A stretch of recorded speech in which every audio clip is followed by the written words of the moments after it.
Push-ups are arguably one of the most foundational horizontal pressing exercises because if you can't press your body weight, why bother loading up a heavy bar or dumbbells? The two most common things I see people doing wrong when they get started with push-ups is the placement of their elbows and movement of their shoulder blades.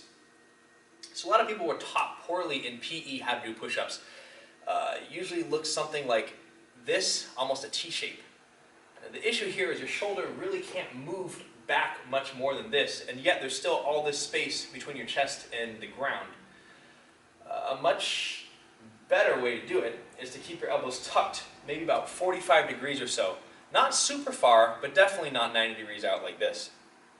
This results in you being able to press all the way down, essentially kissing the ground, and come back up without any pain in your shoulders. The second, not necessarily most important, but also pretty common mistake that I see is people using their shoulder blades to move themselves through space instead of their arms. So this often manifests in people who are not as strong, and they think of the push-up as an exercise where they have to move their body from point A to point B, instead of thinking of it as an exercise where you have to lengthen the pec and then shorten the pec.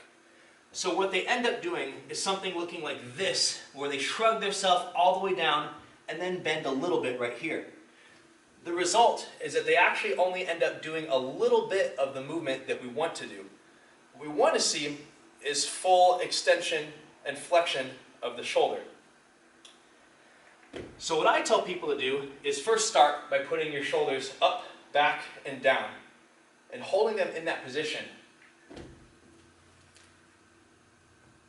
Pressing all the way down and coming back up. While the shoulder blades do rotate slightly, they don't move forward or backwards. Hopefully this helps.